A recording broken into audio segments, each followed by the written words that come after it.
Eu sou o Gilson Rudinei Pires Moreira, professor aposentado do Departamento de Zoologia da URGS.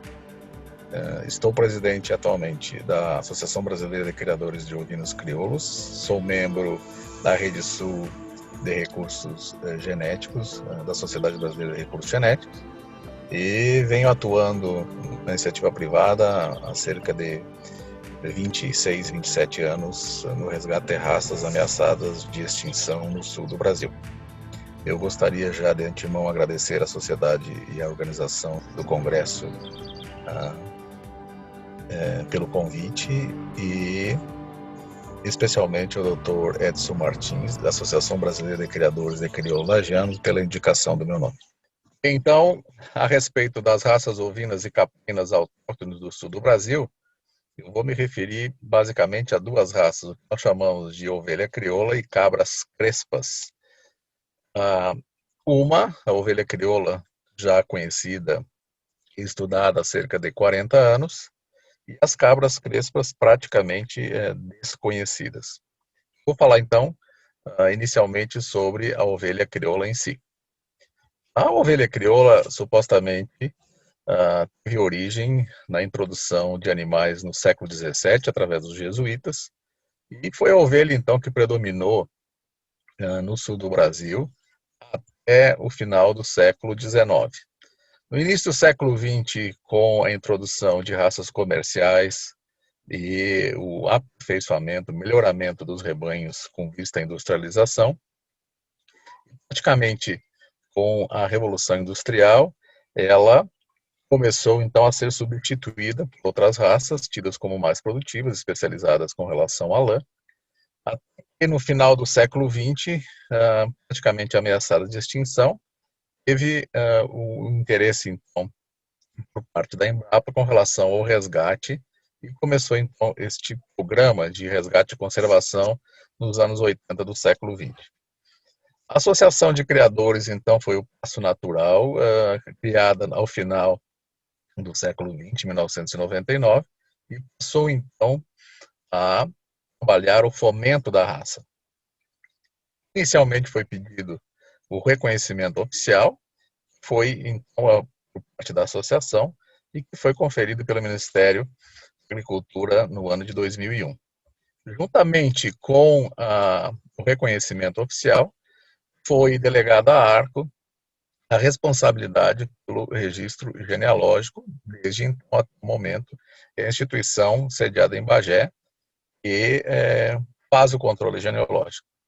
Então, este tripé, a associação, pesquisa por parte da Embrapa, basicamente, e a Associação de Criadores e a brasileira, né, a ARCO, que vem trabalhando a raça até então, especialmente no início do século. Vocês vão ver que houve um aporte significativo de outras instituições a partir de então. Os primeiros animais prósperos de origem surgiram em 2005. Então, se numa propriedade os técnicos da ARCO encontrassem ou ainda encontrarem animais com características que se encaixam no padrão, eles passam então ao registro antigamente chamado de RGB, Registro Genealógico Brasileiro, e hoje são animais puros, que chamamos de PA, puros controlados, até a quinta geração, quando são reconhecidos como puros de origem. O que é a ovelha crioula? É um animal bastante característico, com velo longo, mechas longas que caem em forma de manta lateralmente ao corpo. Nós temos de 16 tons de cor, que vão do branco ao preto, passando pelo cinza, ocre. E então, um animal característico em relação às demais raças criadas no Brasil. Os machos podem ser mochos, aspados ou políceros, de 4 até 6 chifres, é raro, mas acontece em alguns rebanhos. E então um animal que facilmente é reconhecido. Embora esse velo pareça muito denso, na verdade ele tem uma densidade de fibras pequena, baixa, e é pouco pesado, em torno de 1,5 kg a 2 kg. O tamanho corporal deste animal é menor que todas as raças criadas no sul do Brasil e tida como média em relação às demais autóctones do Nordeste. As ovelhas em torno de 35 a 45 quilos, os carneiros de 60 a 70 quilos em condições de campo. E como vocês podem ver nestes gráficos, independente da categoria, sejam borregas ou borregos ou ovelhas ou carneiros, são sempre menores que todas as demais raças. Eu não vou me estender com relação às características da ovelha crioula. Se alguém tiver interesse a respeito disso, surgiu um livro que publicamos o ano passado, em colaboração com outros colegas da URGS. Ele se encontra esgotado, mas pode ser baixado o PDF da página da nossa associação, www.ovelhacrioula.com. Lá vocês vão encontrar informações mais detalhadas a respeito do fenótipo, histórico, etc., com relação à raça. Até pouco tempo, a ovelha crioula era considerada como uma raça ameaçada de extinção, como vocês podem ver aqui no final de 2021, na página do DADES, ou seja, o banco de dados da FAO com relação às raças ameaçadas ou conservação de raças ovinas no mundo inteiro. Isso nos levou a um trabalho que foi recentemente publicado neste ano na Genetic Resource a respeito dessa situação. Ou seja, esse status foi dado com base em 5.422 animais, dados de 2018, mas não encontramos a forma como essas informações foram obtidas. Então decidimos por buscar essas informações justamente com relação às matrizes nos rebanhos crioulos atualmente. Isso foi feito entre julho e agosto de 2021 e publicado este ano. Nós nos dirigimos a todos os criadores pessoalmente, perguntando a eles quantas matrizes teriam em seus rebanhos e quando foi iniciada a criação, porque nos interessava a questão temporal. Além dessas duas perguntas, nós conseguimos os dados de registros genealógicos da ARCO desde o reconhecimento da raça, ou seja, a partir de 2001. Sim, os rebanhos foram tabulados em ordem aqui numérica, por ordem alfabética de criadores, o município, o estado, o ano e desde quando foram começados os rebanhos. Isso se encontra então com material suplementar à disposição, esse artigo tanto na página da revista como na página da associação. Vou resumir aqui os dados. Nós conseguimos recuperar 122 rebanhos, 8.844 matrizes, uma média de em torno de 55 animais por rebanho, uma grande variação de 3 a 850, mas vejam que a mediana, ou seja, a maioria dos rebanhos se encontra com um número menor que 40 matrizes, ou seja, há um viés com relação a rebanhos de grande quantidade de animais, para a raça em si, né, variando de 3 a 850. Onde é que se encontram distribuídos? A maioria no sul do Brasil, em torno de 3/4 no Rio Grande do Sul, e o restante em Santa Catarina e alguns estados. Tem tido uma progressão norte da raça com animais, são dados que temos, oriundos de propriedades do Rio Grande do Sul, principalmente, e Santa Catarina. Para outros estados, como vocês podem ver, São Paulo, Mato Grosso do Sul e Minas Gerais. Quando surgiram esses rebanhos? Nós temos uma concentração de rebanhos no século XXI, nos últimos 20 anos praticamente. Mas há rebanhos muito antigos, com mais de 100 anos, do século XIX, como vocês podem ver. Há um crescimento exponencial. E vejam que esse crescimento exponencial então, está associado a dois eventos. O começo do programa da Embrapa, nos anos 80, e depois a criação da associação, o que demonstra indiretamente o trabalho da parte pública quanto privada com relação ao resgate de uma raça. Nos preocupava a questão de associar o tempo com relação ao tamanho dos rebanhos, ou seja, que rebanhos antigos fossem os maiores. Não é o caso. Nós temos uma ausência de correlação entre o tamanho do rebanho, dos rebanhos e a idade desses rebanhos. Ou seja, grande parte da variação da ovelha crioula em termos numéricos hoje se dá em relação ao número de rebanhos e não ao tamanho e idade. Com relação aos registros genealógicos, também foram tabulados, como vocês podem ver aqui, na variação temporal de 2001 e 2020. Vocês podem ver que há uma grande variabilidade no número de propriedades ou cabanhas que registram. Muitas registram alguns anos, depois interrompem, podem retornar ou não. Em vermelho, que está aqui já para adiantar, são aquelas que desistiram de registrar, e em laranja aquelas que nós não temos informações. Novamente, isso aqui está à disposição como material suplementar no artigo. Houve um acréscimo inicial no número de registros logo após o reconhecimento da raça e depois uma queda e uma estabilização. O número de cabanhas, em torno de 14 por ano. Isto foi acompanhado pelo número de animais registrados, inicialmente uma ascensão e depois uma queda. Ou seja, há uma correspondência entre o número de animais registrados e o número de cabanhas que registram. Então, não é explicado pelo maior número de uma dada cabanha. Nos interessa, então, preponderantemente, o número de cabanhas ou de criaturas que estão registrando. O registro, além de ter um filtro do ponto de vista de pureza racial, ele indiretamente representa a confiança, o acreditar na raça. Então, para nós é muito importante isso. E nós tivemos, ao longo desses 20 anos, 73 criadores ou cabanhas registrando, mas tivemos 64 que desistiram. Ou seja, há uma taxa alta de entradas e também uma taxa alta de saída. Elas são paralelas.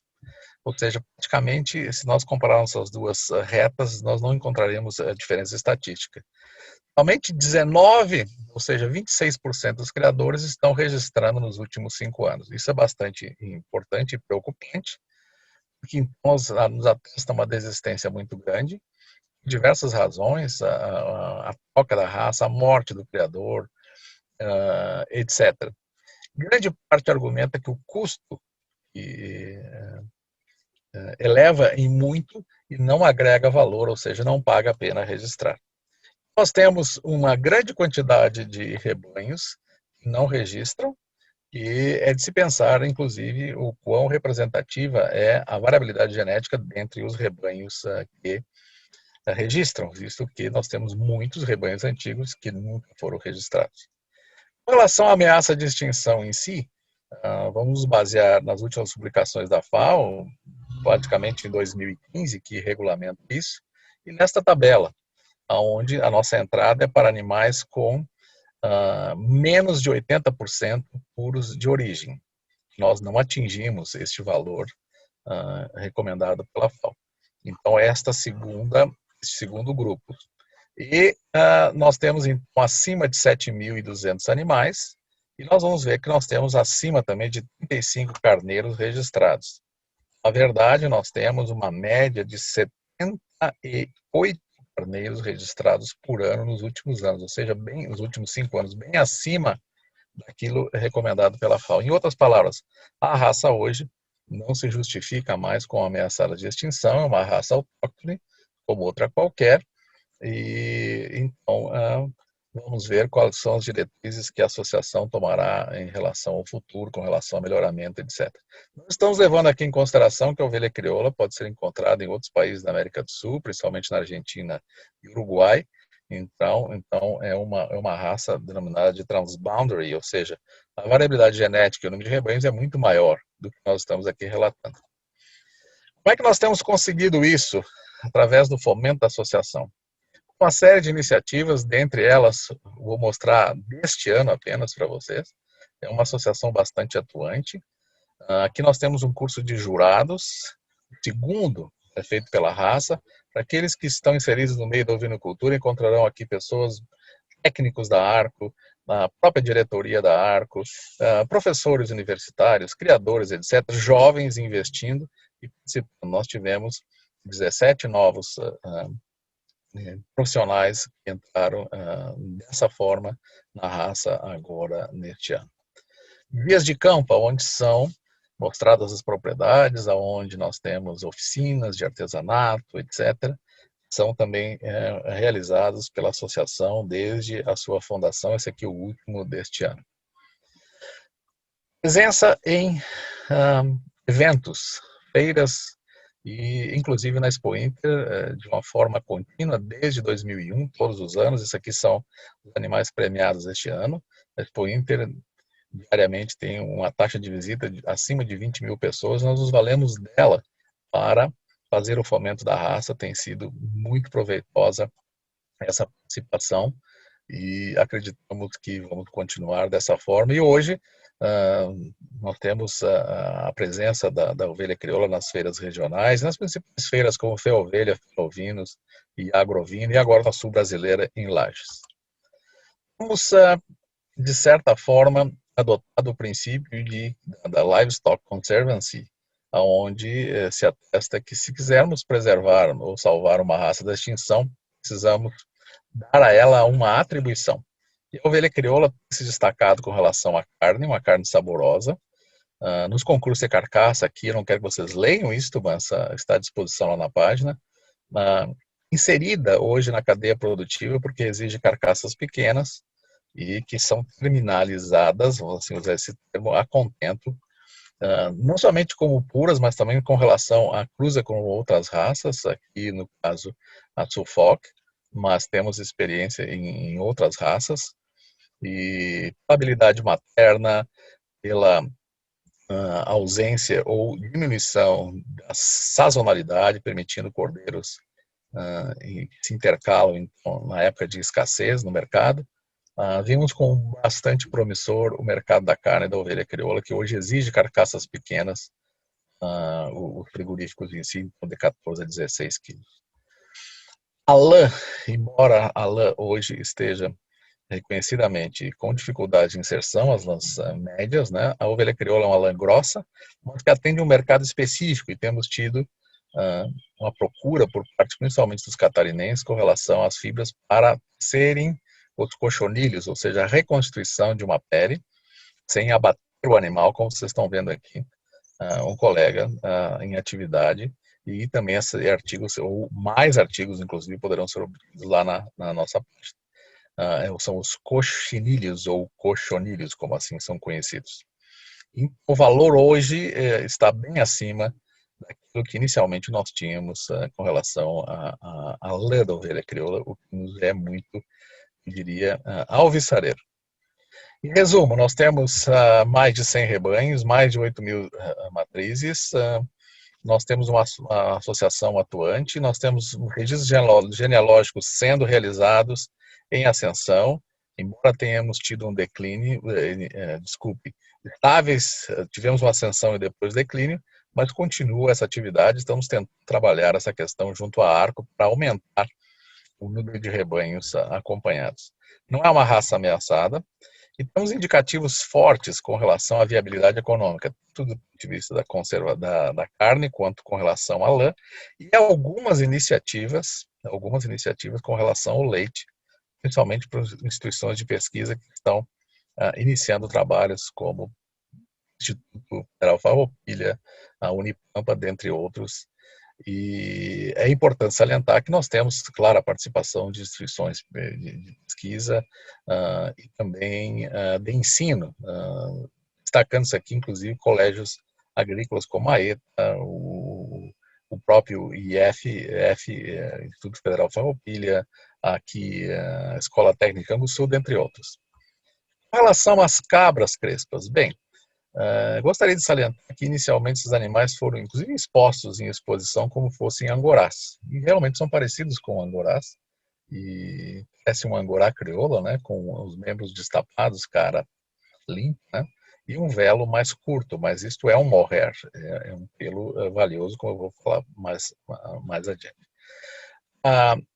Um detalhe, quando esses animais foram julgados numa exposição, havia um jurado da África do Sul veio, e eu tenho tradição à África do Sul com relação aos angorás. Ele disse: olha, vamos dar o prêmio para essas angorás, mas elas não são angorás. Eu sugeriria que vocês dessem uma olhada com cuidado com relação ao parentesco desse ecotipo.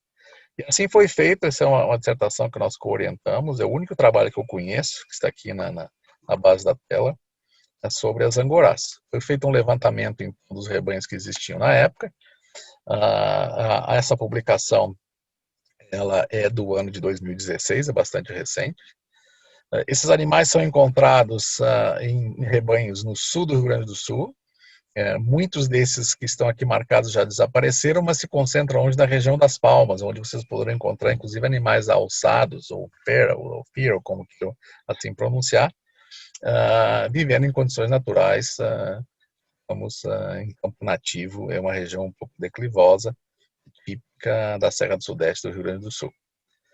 O trabalho nos mostrou claramente que sim, há um grau de parentesco relativo com as angorás. Aqui nós tivemos a oportunidade de contar com um colega argentino que disponibilizou material tanto da Argentina como da Austrália e da África do Sul, e chegamos à conclusão então que não é possível explicar apenas pelas angorás, muito pelo contrário, nós temos o aporte de diversas raças, e entre elas, fortemente, por parte de raças da Península Ibérica, principalmente de Portugal, como vocês podem ver aqui, as raças aqui listadas. Tanto com relação a esta árvore genealógica, como com relação ao compartilhamento de haplótipos, com relação aos testes que foram feitos, então, a análise de cluster, de componentes principais, vocês vejam que as angorás não se agrupam com este ecotipo aqui das palmas, as cabras crespas.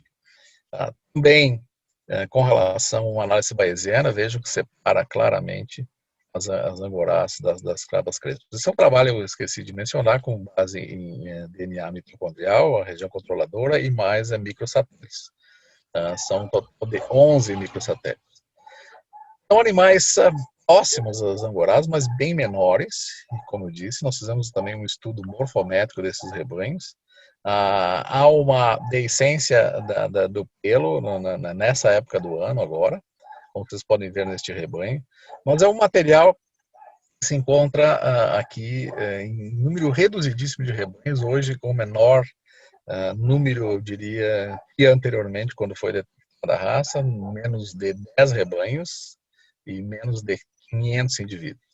Precisa ser explorada comercialmente. Vocês vejam que nem a lã ou o mohair é tosqueado, né? Aqui já está caindo, vamos usar essa expressão, e precisa ser olhada com carinho pelas instituições públicas e privadas. Uma carne muito saborosa, são animais rústicos, e o mohair tem um valor comercial acima das lãs finas hoje. Há uma demanda no Brasil e todo ele importado.